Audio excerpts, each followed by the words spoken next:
Monaco is considered the crown jewel of Formula 1 racing, but way back in 2004 it was a different jewel that was the centre of attention, a diamond to be specific, and it went missing.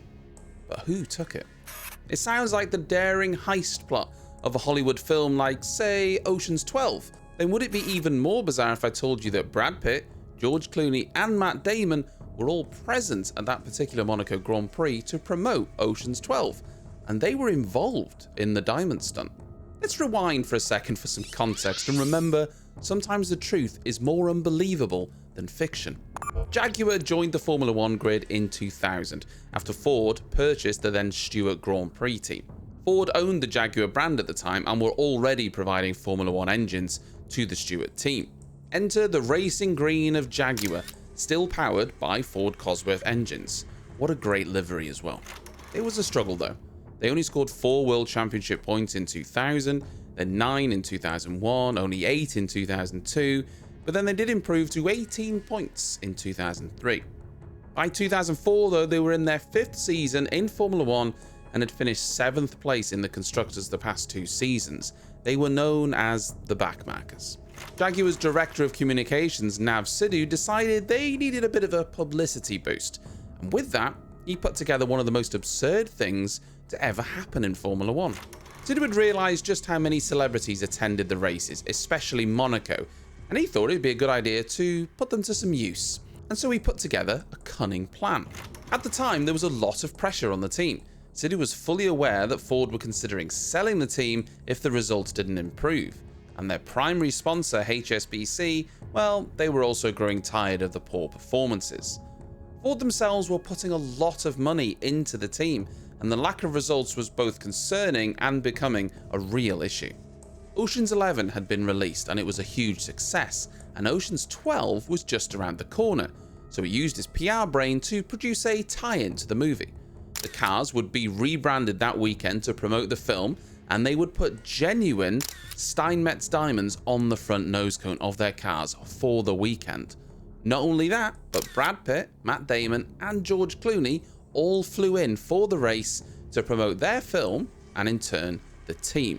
Leveraging a previous relationship with the Steinmetz Group, a global diamond dealer, Jaguar was supplied with 5 uninsured diamonds to be fitted to the nose cones of actual race cars during the Grand Prix. It was a huge PR move, but it did go slightly wrong. First of all, when the cars were in promo mode and not out on track, the diamond would be mounted directly to the body of the car.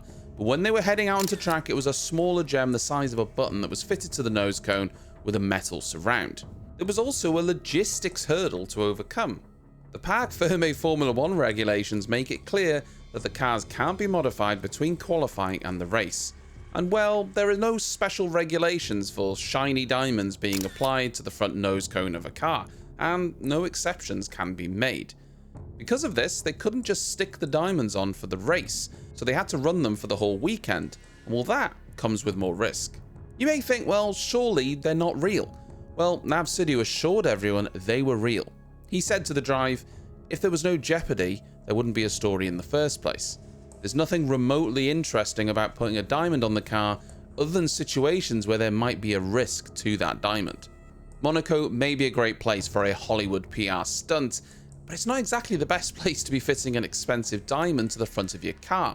The diamonds themselves were believed to be worth around $250,000. Not something you want to be responsible for damaging, or more importantly, losing. Let's face it, diamonds are the hardest stone in the world, so the biggest concern would be losing it. And, well, that's what happened, supposedly.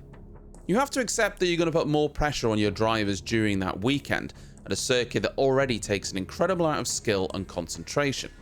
Driving for Jaguar that season was Christian Klein and Mark Webber.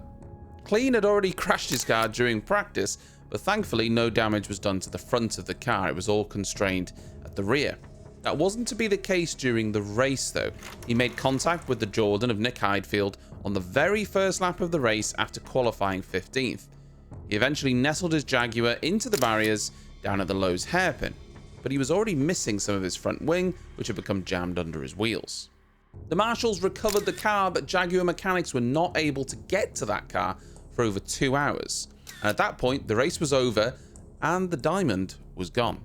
There are, of course, a number of theories for what happened. The first is that a very wise marshal took the diamond when they recovered the car. The other more logical theory, though, is that the diamond came off before the car came to a halt, and it was lost in the debris on the track somewhere, and eventually someone came into possession of it. Clearly, never handed it in. I suppose there is a small chance it wasn't recovered by anyone on the day, and was just nestled somewhere for someone to find one day.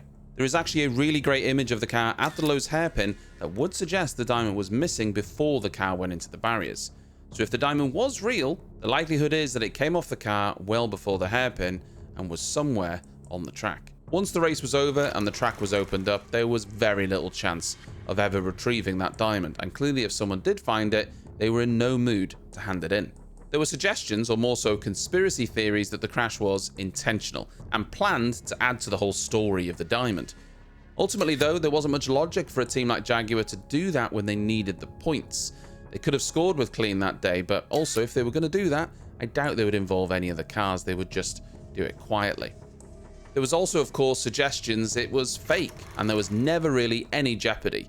Sidhu always denied this and said that no diamond dealer would put their name to a diamond on their car and provide a fake. Having said that, after the race, Sidhu would go on to say, "We weren't actively out there looking for the diamond, nor were we actively encouraging people to find it and return it for a reward. The risk factors played out. The diamond got lost and the entire planet was consumed with our story, the brand, and Ocean's 12. Job done." It sounds to me as though, to some extent, they expected the diamond to get lost. Despite the loss of the diamond, it was definitely a positive PR spin for the team. Sidhu said after the race, "The benefit of promotion far outweighed the cost. Even before we got to Sunday afternoon, we'd already generated tens of millions of dollars of coverage around the world. Sunday afternoon was just a dollop of icing on what was already a very fat cake leaking with cream by that point."